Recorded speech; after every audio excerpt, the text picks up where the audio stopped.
Right. Welcome back. My guest today is Dr. David Wohlsifer. Did I say that right? You did. Okay. David Wohlsifer. He's a PhD in LCSW. He is also a clinical instructor at Florida Atlantic University, Sadler School of Social Work, and coordinator of the Graduate Certificate in Gender and Sexuality. He is the founder of the Boca Raton Center for Psychotherapy. His areas of clinical practice include couple family therapy, CBT, substance use disorders, EMDR, and sex therapy. Dr. Wohlsifer has published in the areas of clinical social work education, family and couple therapy, and sex therapy. He's an advisory editor for the journal Family Process. He's a diplomat of the Academy of Cognitive Therapy. He's ASECT certified sex therapist and a certified EMDR therapist. He's also one of the co-chairs of AFTA Couple Therapy Interest Group. He is also a husband, father of 2 adult children, and has 3 grandchildren. I'm going to call you David because I know you. Please. David was also the chair of my dissertation committee. So that is a huge job, and I really, really appreciate you being in that role. It was an honor. It was an honor. It was an intensive year together, year and a half of back and forth. And so, I just so appreciate you. And so I'm glad that we finally have a chance to talk because you're so busy that, I know you said it has to be after the school year. So I'm getting you in this window. So welcome. Thank you. And thanks for accommodating me. Yeah. So talk to us first about your journey to becoming not just a therapist, but a sex therapist. Like, why this direction? My decision originally to go to social work school was really about activism. It was in the early 90s, and I was getting very involved in areas of choice, HIV/AIDS rights, LGBT rights, and social work was the perfect match for something like that. And when I began social work school, I was assigned to a medical social work floor in a hospital as a medical social worker. And I realized that was not the intimate role that I wanted to have with people. I really wanted to be more in their lives than discharge planning. So my second year in grad school, I went into doing a sort of an intensive family therapy, couple therapy internship and took to it like a duck in water. And then as time went on, I went and got a postgraduate certificate at the University of Pennsylvania's medical school in the Center for Cognitive Therapy. They hired me, and I started a program with a female therapist there for sexual abuse survivors. And that was in the late 90s. And that was around the time a lot of clergy abuse was coming to the surface. Mm-hmm. And so a lot of people I was seeing were survivors of clergy abuse, and it was really rising in the news, and more people were coming about their sexual abuse in general. And I got lonely. I was the only person doing sex-related work on my hall. And so I went and got a PhD in human sexuality to build community, and from there on, it's been growing. So many cultural influences in there, right? There's the trauma, certainly of working with people with sexual abuse. There's the AIDS epidemic and the whole queer community, and certainly how gay men were suffering tremendously from not just having AIDS, but also having all the loss that so many people experienced during that time. And then couples work as its own animal. That I feel like there's like you either go towards couples work or you push away from it. Probably my favorite thing to do. Yeah, because I like relationships. I've been in a long-term relationship for 25 years. I like this almost sacredness when somebody brings you their love between them. It feels romantic to me and says, help us with this. I think that's really important work. Yeah. I come from a big family. I have a big family. I like a lot of people in a room. I like the energy of a lot of people. So when I have a couple or a family, it feels like home to me. Yeah. And I am who I am because of the relationships that I've had. So I don't think there's anything, and I value that beyond words. I don't think there's anything more important than helping people have relationships, which is not easy. Yeah. Well, and often the system needs to change, right? It can't just be a certain one person in the family. It's the system. So if you have the capability in the Constitution to have more units in the room, that can really make a big difference. Yeah. And I think it holds an accountability. I mean, bring the person I love most in the world, or my child, into the room with me, and you're going to see a different accountability. Yeah. A different way that I hold things. It's just me. Yeah. That's true. Well, even within couples, right? If you see individuals, you get one story, but when you see a couple, you get a very different story because there's perspective and variables. And you get to hear how somebody else feels, how you make somebody else feels in a way that could be good, bad, or indifferent, but very important nonetheless. If that Mm-hmm. makes sense. Mm-hmm. Yeah. So you've been at this a long time and Uh-huh. you've seen, I mean, you're training in the 90s specifically, and It sounds so forward. long ago when you say it, but it's true. It's like 32 years in my head. I think I'm 23, but I'm not. I'll be Yeah. 54. Hmm. Yeah. But it's like, okay, so so much theory has come out in the meantime. You know, Hmm. couples therapy has really gelled in certain ways. There's been more Hmm. research done. Hmm. What have you seen, like any notable big shifts that you've Oh, seen in approach huge. during that time? Yes, yes, yes, yes. I was trained in an original sort of Bowenian model using Carter McGoldrick's book, looking at genograms and the influence of family history. And Mm-hmm. that's still really relevant. I still do a genogram on every patient I see. I get their history, partner's history, the whole family's history. But what's really revolutionized for me on one level has been the introduction of neurobiology and interpersonal neurobiology into Mm-hmm. couples work and family work to recognize how, and EMDR too, to Mm-hmm. recognize how our past literally shape our brains. So in the moment I'm responding to you right now, the way my brain was shaped as a 5-year-old boy, Mm-hmm. like I was the youngest child out of probably 25 cousins. And so I'm used to being seen and enjoyed. And so here I'm in an interview. Did that shape my brain? Does it make it easier for me doing these things? It And sets how's an that show? expectation up, right? Uh-huh. Because you've had previous good Mm-hmm. experiences with being witnessed. Mm-hmm. Mm-hmm. And other people haven't. And now how does that show up in a marriage? How does that show up as a father or a mother or a parent? Yeah. Yeah. Like, So much of what what's is? happening, I mean, couples work is so dynamic. And so Mm-hmm. having that Mm-hmm. presence of mind of like what has occurred before, what are you coming in Mm-hmm. with, what are your expectations? I think what we realized when we realized and learned a lot about neurobiology between the 90s and now, interpersonal, to be specific, interpersonal neurobiology, Mm-hmm. that a lot of what we thought theoretically has been proven to be true neurobiologically. Mm-hmm. That we're wired to connect. We have primitive places in our own selves, neurologically when we're triggered, not just Yeah. emotionally. Yeah. How does that play out during sex therapy with couples? Look, the sexual self develops in part with the whole self, and it's integrated. It's not a separate, mutually exclusive part. Yeah. So the part of me on the eighth, at my birth, I was born at a time where you didn't know what the baby's sex was. Notice I didn't say gender, what the baby's sex was before they were born. So from the minute they told my Mm-hmm. parents he's a boy, a story began about me, about who I was going to be. Mm-hmm. And so Yeah, that, it's true. how does that show up for a person psychosexually and relationally? So your question was, go back to your question. I feel like I lost. The neurobiology component and how it shows up with sex therapy, like in the room, and as couples are trying Sure, to sure, sure. navigate through what they're presenting Hmm. with. Yeah. Looking for what are the triggers? What are the triggers that have been wired into somebody neurobiologically? What are the messages that have gotten wired in neurobiologically? Because it does feel like oftentimes couples have not just their go-to arguments, right? Their perpetual problems, as Hmm. I think the Gottmans call it, but like Yeah. also what is their go-to response? What is their Achilles heel, Go-to emotionally? response has been what we've been taught. One of my patients recently referred to it as, I played my greatest hits. And they Yeah. were referring to Yeah. the way they come out badly, a way that they're not proud of, what uh, Yeah. Fishbane and Shakeman would call their survival strategies. Yeah. So if I was raised in a house where things got tense and you screamed, I'm going to show up in my marriage that way. Yeah. So I'm trying Or I could. I to shouldn't be definite. I could very easily show up that way.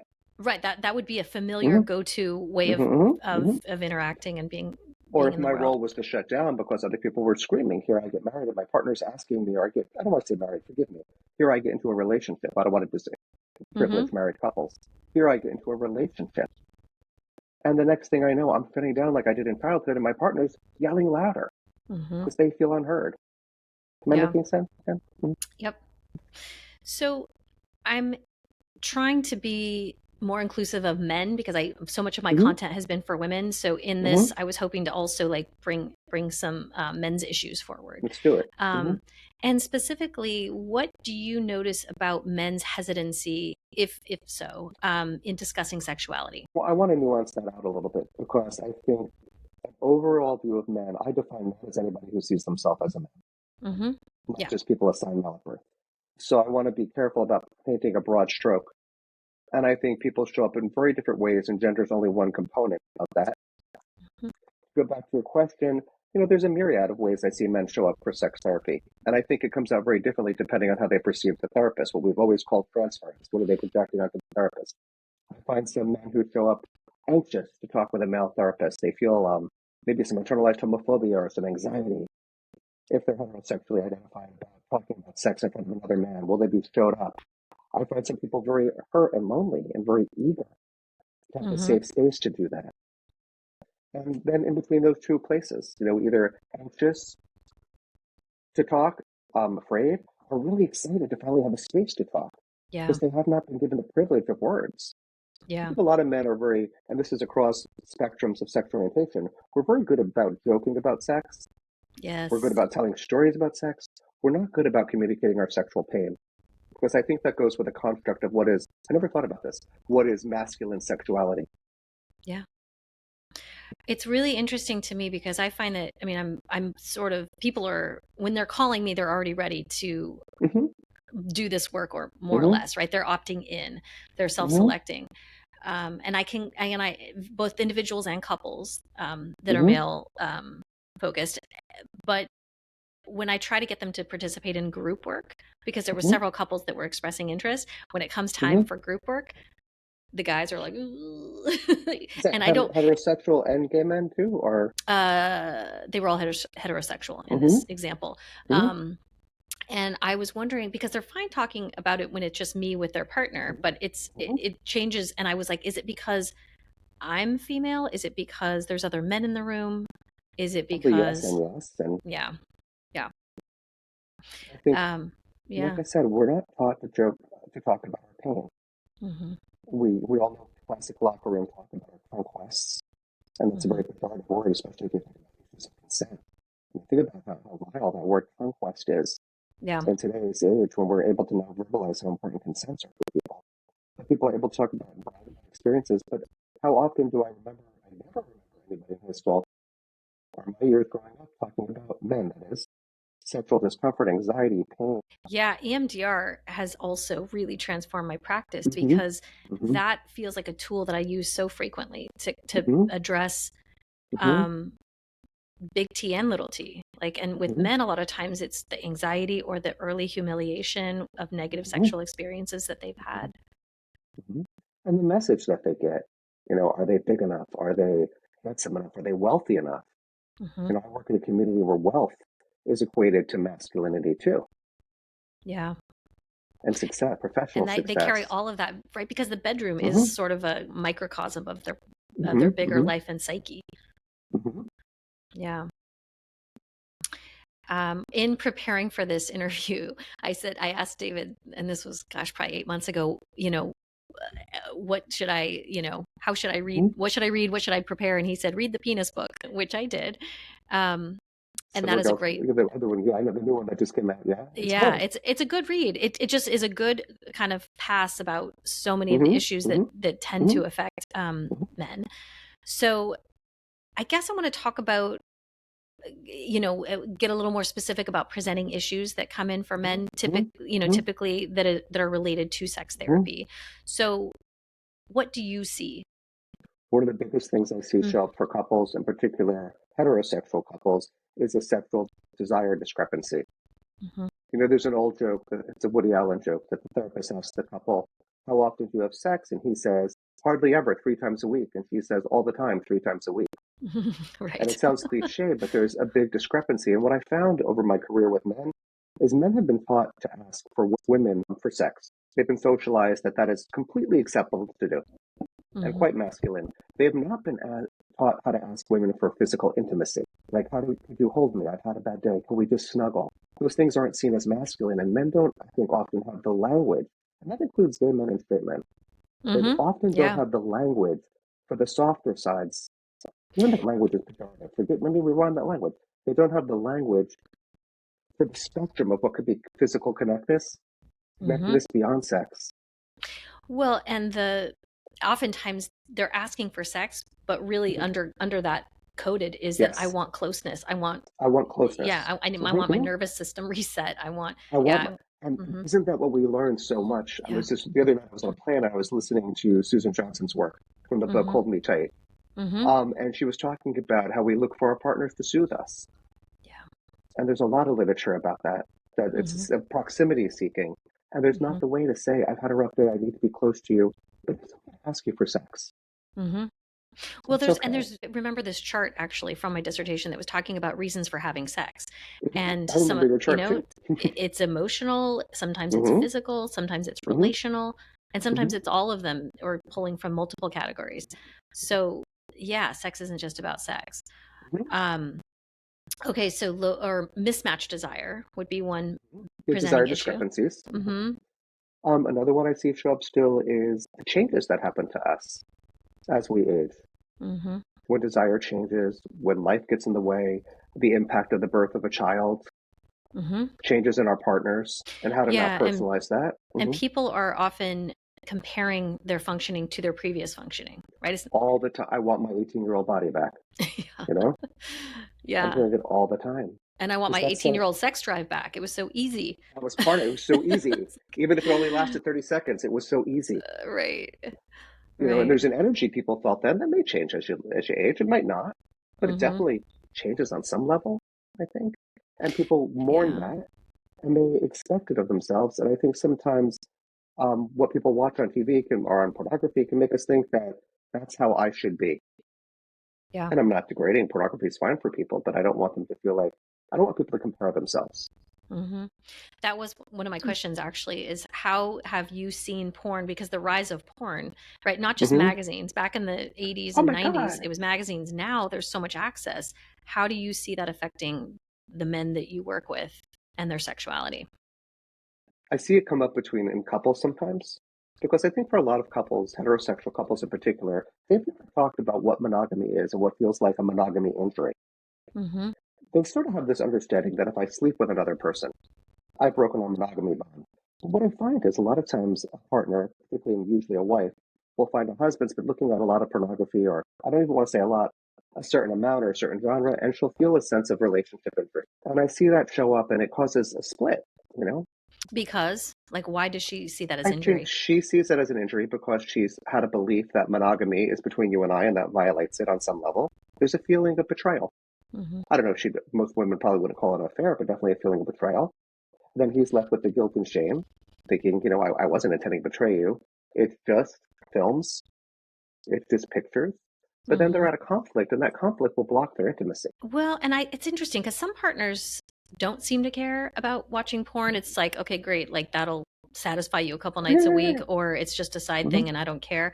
What I will say though is it when it crosses over into affecting their desire or their Mm-hmm. mood, if Mm-hmm. there's more Mm-hmm. irritability sometimes, or there's an expectation like the energy of partner sex changes because maybe It there's more does. It can. aggression or more an expectation of um, presentation or Mm-hmm.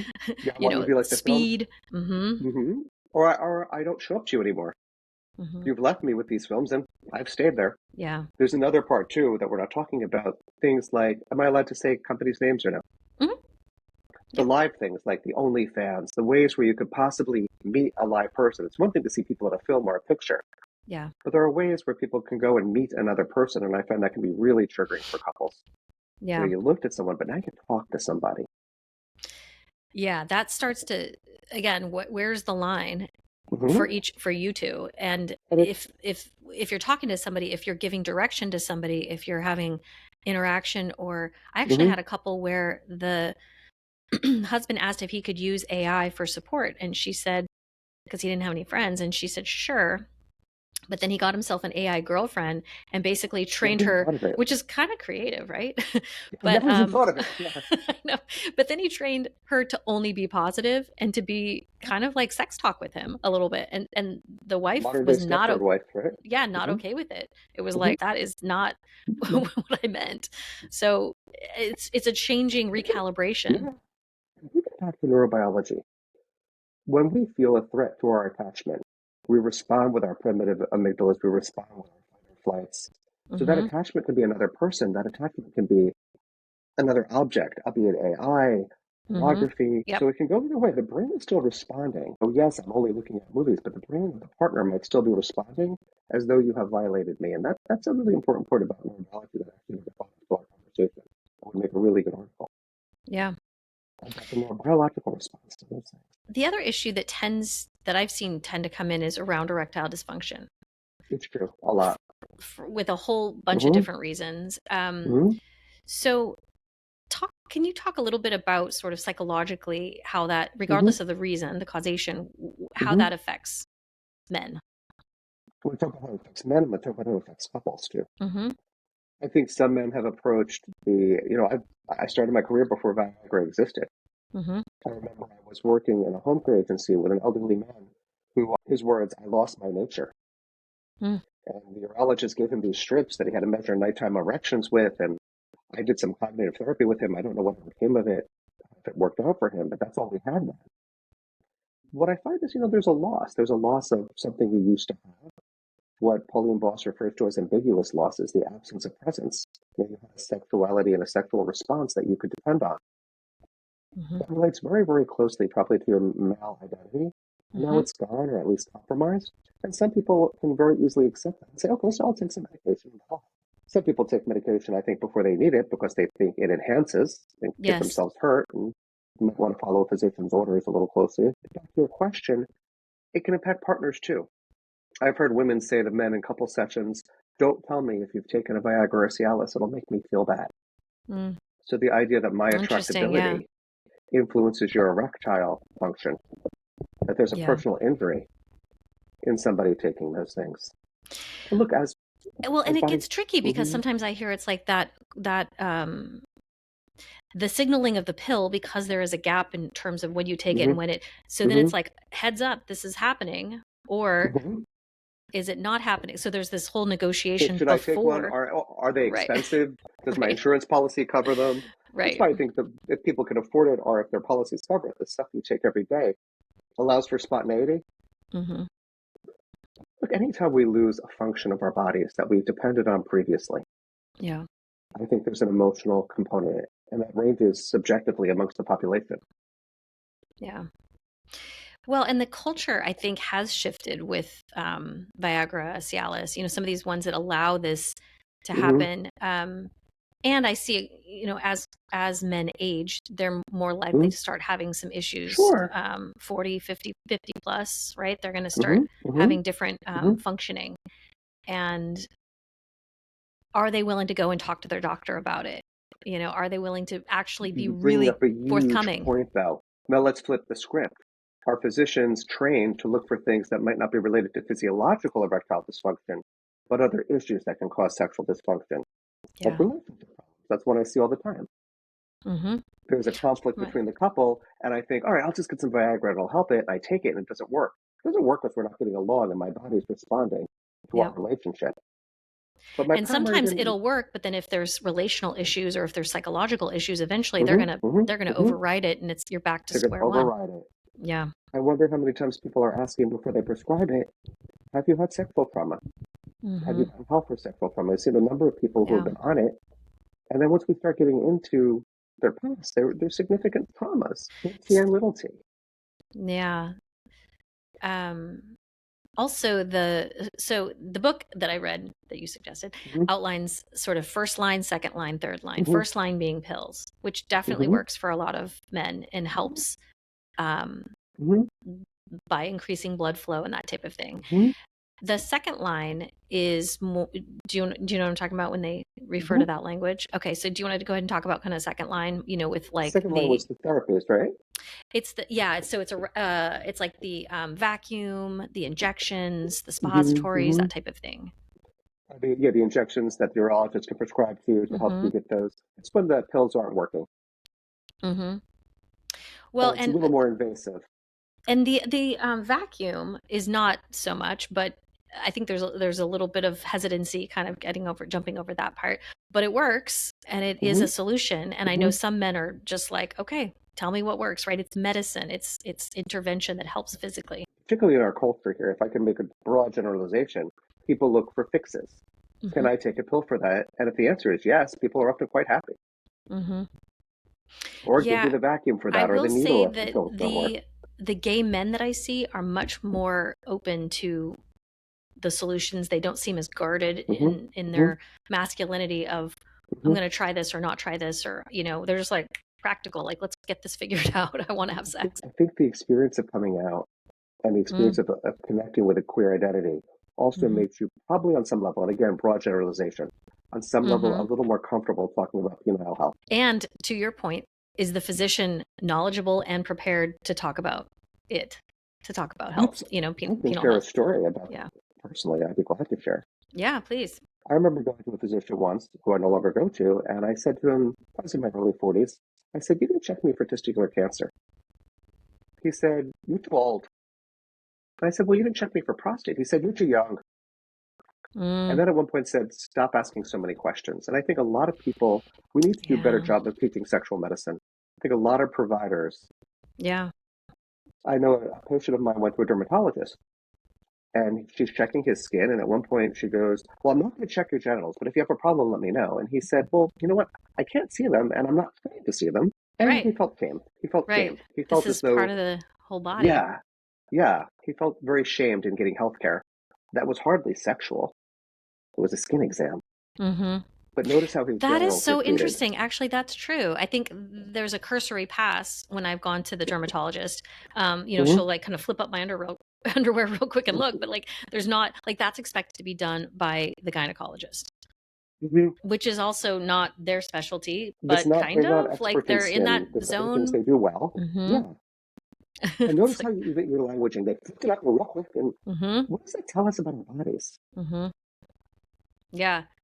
It's like, and if you're walking with some hesitancy because your relationship has Hmm. changed because your sexual functioning or your Hmm. partner's sexual functioning is off, and they're, just kind of in and out and seeming some, it's Hmm. like, how welcoming is that? Hmm. Hmm. So sometimes you have to advocate for yourself and Hmm. say, I And need this done. exactly. And you and I have the language too, and the Yeah. confidence too, and the training too, but not everybody does. hmm Yeah. So the third line would be surgery, which is the Hmm. penile implant surgery. Hmm. I actually have a client who has had that procedure and was Hmm. pretty happy with it. Hmm. He said it's working, and you got a little thing that you pump it up with, and again, that requires some relational negotiation and transparency, right? You can't Hmm. just like, If I show up with a pump, I might want to explain to you why I say. right. I think it requires warmth. hmm When people come in with medically compromised, they're vulnerable. So let's say hmm I'm a person with a new partner and I show up with a pump. hmm I've got to explain to you why and and what I that's about and and I see feel how like it's you the energy feel. you bring to it, right? Because it's Hmm. like Hmm. this is this is a part of relational dynamics, is like, can Hmm. you own what you need? Can you own what you want? Absolutely. Hmm. And that's part of like, okay, so sometimes it takes me a longer time to Hmm. orgasm, Hmm. or sometimes, Hmm. this I happens, or don't. Sometimes I and don't. sometimes it doesn't even, happen at all. Hmm. So if there is a if there's an feeling of like insufficiency, or that I'm inherently flawed in this, it's going to transfer, it's going to Hmm. it's Hmm. going to come into the Hmm. dynamic. And so Hmm. yeah, part of it is absolutely like, do you have the relational strength Hmm. to have this Hmm. conversation and the willingness? And are you okay sitting in the vulnerability? I've often thought about this. I've been partnered and married since I was in my mid-20s. But somewhere along that time, I developed sleep apnea and I have a CPAP machine. Mm-hmm. And I've often wondered if I was ever, God forbid, single, would I bring my CPAP on dates? How would I show up with that? How would people judge me? What mm-hmm. would people think of me? How would I explain it? Maybe they'd have a sleep CPAP too, and we could look like two elephants with tubes. How do we show up into bedrooms? Yeah. I do a lot of work with sleep disorders because I found in working with sexual abuse survivors, a lot of Mm-hmm. traumas happen in beds. And Mm-hmm. so the relationship to the bed becomes often a block to healthy sleep. As people age, if you're putting somebody in the scene of the crime. Oh, that's so Do you want me to interesting, and explain it that a does little make more? sense. Or Yeah, please.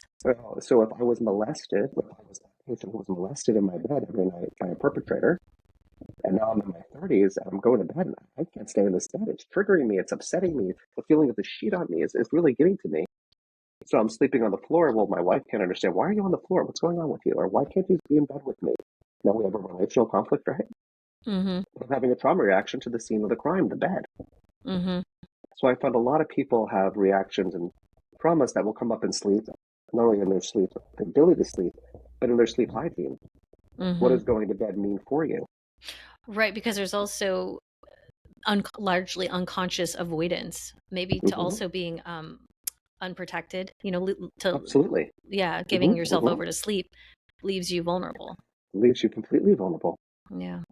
So think about the person who was woken up by a perpetrator for Mm-hmm. sexual. I want to be sensitive to any viewer that I am talking about traumas here. If you put a trigger warning out, I will.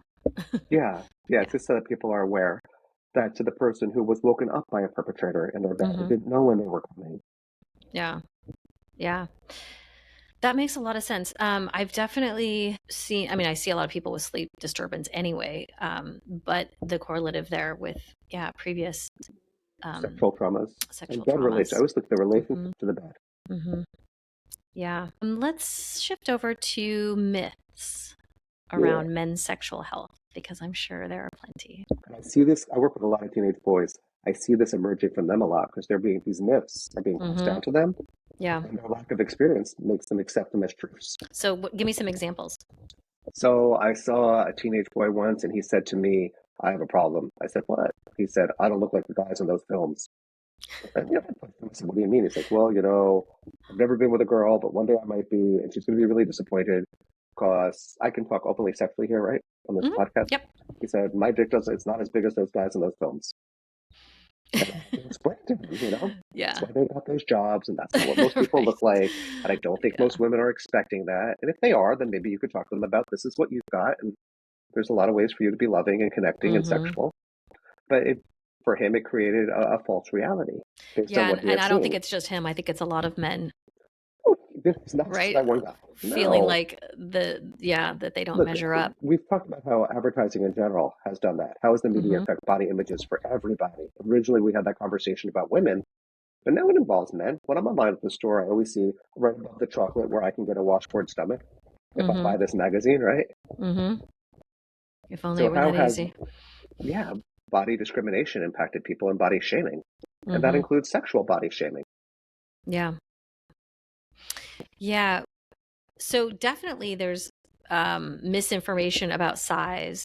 There's Hmm. also, I feel like, misinformation around how long it's supposed to take. Um, Hmm. you know, Yeah, how long it's supposed to take, and also there's no information about what you can do if you want to delay orgasm, which is like something a sex therapist, prolong a prolonging, great being using feeling. Yeah. tantra techniques, yeah, Hmm. edging, teaching people. Look, when people become sexual, I'm going to be specific here. I found that when men become sexual, particularly men who have penises, I want to include trans men, but men who become sexual, they're not used to tolerating pleasure. They're Hmm. not used to it. And when I was younger, people used condoms a lot more because it was the height of the AIDS epidemic. But now I'm hearing less and less so. Yeah. And that's a whole other podcast. But they're not used to tolerating pleasure. Throw in there, they're anxious. And so they orgasm quickly. Hmm. And I think one of Yeah. the things I talk about a lot is part of being sexual is learning to tolerate pleasure. And pleasure can be unpleasant sometimes. Pleasure can be confusing. People aren't used to certain sensations. Hmm. We talk about that with women. We don't talk about that enough with men. Hmm. We Well, get used to certain and being sensations. it's incredibly intimate. It can be, and so part of the Mm-hmm. toleration, right? Tolerating is It's, the mm-hmm, mm-hmm, closeness, the sounds, the smells, mm-hmm. the proximity, the All the stuff. vulnerability, all of Mm-hmm. that The is other happening. person's reaction. Hmm. Yeah. So even when it's going well, sometimes it can feel Mm-hmm. uncomfortable. Hmm. Mm-hmm. Tolerating And pleasure sounds like a strange isn't combination it of true? words. Yeah. What do you think of it when I say tolerating pleasure? Does it resonate with you as things you've seen them? Yeah, well, one of the questions I ask in the group I lead is what's your relationship to pleasure? Because I That's a do great find question. that, yeah, that Mm-hmm. so many of us, I mean, myself included, like when I go on vacation, it takes me a couple days to like calm down and allow. I And can be allow in yourself to relax. I can be in paradise and I'm still like vibrating at this high thing. And it's like, Mm-hmm. can you be present and can you really enjoy this experience that's happening? Do you feel deserving of it? Do you, in your vulnerability, can you stay present and allowing? Yeah. Can you stay in your Let's talk about men being embodied. Mm-hmm.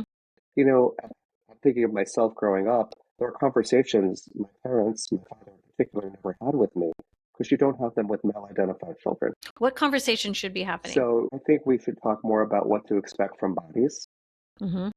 And I don't think this has to be on parents because parents don't always have the answers.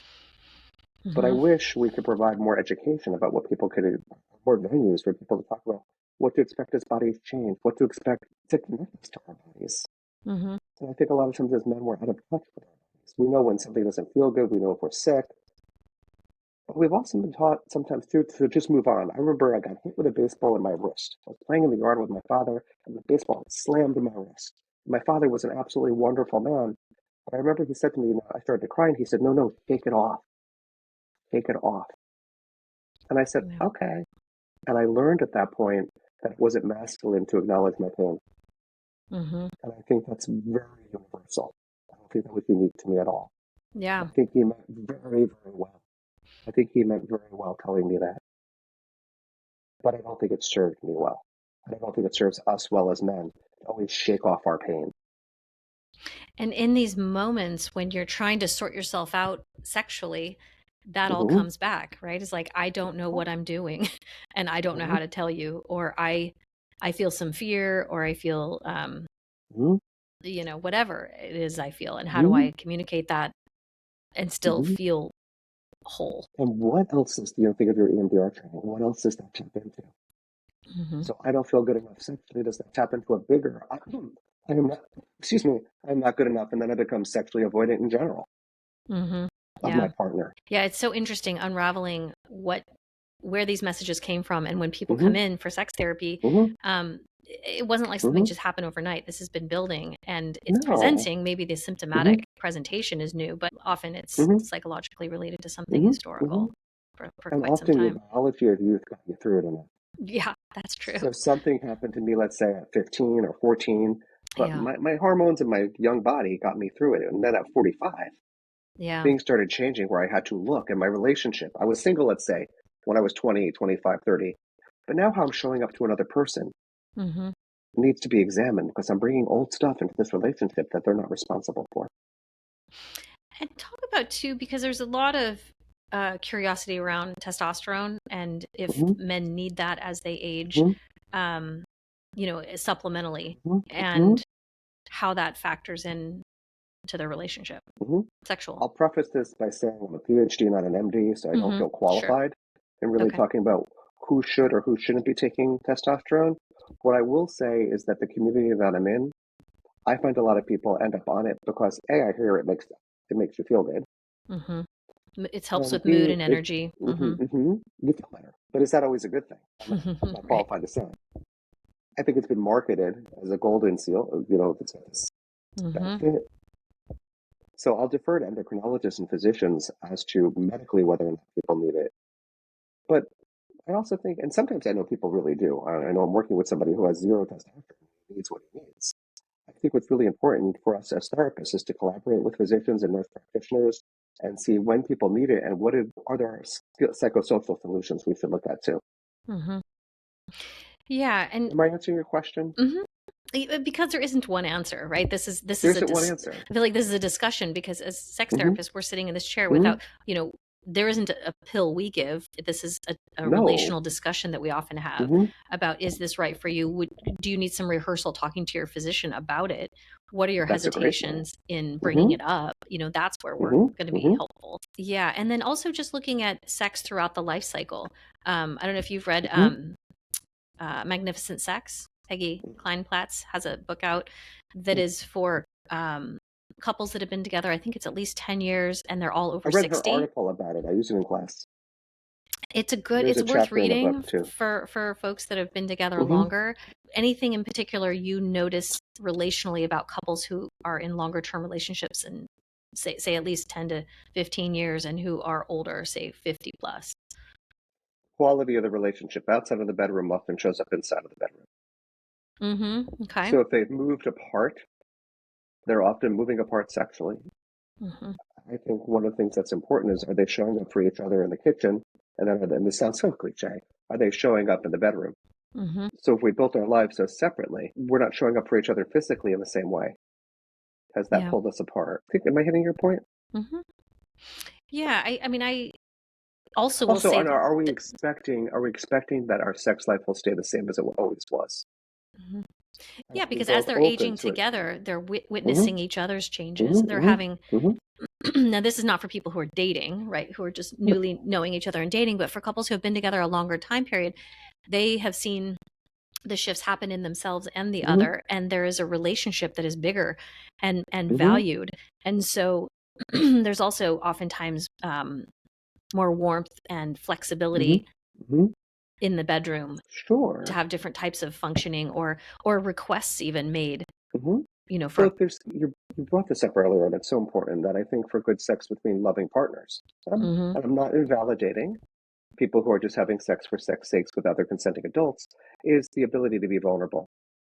hmm And if we're in a good space as partners and we feel safe with one another, we can be vulnerable. So I can show up and say, hey, listen, this is changing about me. Let's try this. Let's try that. yeah. I'm safe enough to ask you for that. So, okay, last question here is issues arising for same-sex couples. What is different about, and I know from certainly my research and my focus on lesbian couples, what Hmm. do you see specifically as different, maybe and unique in gay male couples in terms of issues that I, present with sex therapy? mhm. I think often comes up the question, if you look at the literature on gay men, are same-sex male couples, I don't want to just limit to gay men because they may be bisexual or poly men in those Mm-hmm. relationships, there could be more of an openness to opening up to consensual non-monogamy. Yes. So I'll notice a lot of men will come to my office wanting to talk about how do we successfully open up a consensually non-monogamous relationship in ways that take care of us. Mm-hmm. With the increase of PrEP and ways to avoid contracting HIV, Yes. So negotiating people that relationship negotiating that, yeah. configuration is so, Hmm. yeah, it's a whole Hmm. And I love that people conversation. decide to use therapy for that Mm-hmm. because it can be a landmine. We talked earlier about neurobiological feelings of betrayal. It could Yeah. be a landmine if you don't get support in that. Yeah. Any other ideas that come to mind for I think the same thing too about aging. I think gay men have been, in particular, marketed the idea of the idealization of youth, of the youthful mm, body, the that's sexual true. forever body. I mean, I think as gay men are particularly objectified sexually by other gay men. There's a lot of sexual objectification. Hmm And the idea that I'm to stay youthful, young, sexual, sexually energized in order to still be valuable, Yeah, that is much true. the way women have dealt with that for centuries. That my value is completely linked to my ability to be sexualized. And how does that show up in coupleness Do you have conversations often with men around role negotiation, in terms of which roles? their sexual roles? They come up. You're talking like bottom top kind of conversation. Mm-hmm. Oh Mm-hmm. yeah, it comes up in practice. Sure. I mean, I think same-sex couples in general negotiate their roles in Hmm. the world, right? Because it's not assumed who does It's what. not assumed who does what. But then, Hmm. in the same way, I think the younger set, especially, are also less likely to be more of a fixed traditional position of top or bottom, right? There's a lot more. It's that old butch femme model too, right? Mm-hmm. Mm-hmm. You talked about it in your dissertation even Yeah. with lesbians, yeah. So it's a little more. It's shifting. I feel like some of this Mhm. stuff is age specific, but the younger people are coming in with different language, different expectations Sure. around monogamy, around Gender. roles, Let's talk about gender, around gender too. certainly. Yeah. Yeah. And there's a community we're missing that I want to make sure we cover before I leave because I would. hmm And that's the neurodiverse community. I don't Oh, think we yeah. talk enough about. One of the areas I specialize in is doing sex therapy with people on the spectrum of people who are neurodiverse. Mm-hmm. We are seeing more and more neurodiverse Mhm. clients come in. They're not coming in through that door, though. They're coming in through the couples and the sexuality door. But Mhm. oftentimes, we have a big tech contingency here in Santa Barbara. Sure. So you're getting all this a All large the sample. engineers, we call it engineer brain, Mhm. right? It's like, so It's a they're coming neurodiverse in brain. through that, door Mhm. of like, sometimes this Mhm. is adults, not kids so much, but adults coming Mhm. in that have never been diagnosed, but that are having some relational strain Mhm. and some challenges in the relational component and sometimes in the sexual component. And then it's like it's just been missed their whole life that they're neurodiverse because they're high functioning and really High successful. functioning. I remember, I'm going to use I'm allowed to curse on this, right? So I Yeah. remember working with one couple and a woman said, we married a long And she said, and he in his 60s got diagnosed with what we used to call Asperger's syndrome. Mm-hmm. And she said it was such a relief because for 40 years I thought he was an asshole. And now I realized what it was. We're in two Right. different places. She Yeah. said she's neurotypical, he's neurodiverse. And so I want to Yeah. really make space and inclusion. Yeah. Sex therapy, we need to be stepping more into our work with neurodiverse populations. Because I think what we look at as sex and relationship is still so neurotypical. Mm-hmm. And we're asking neurodiverse people to ascribe to something that may not work for them in the same way.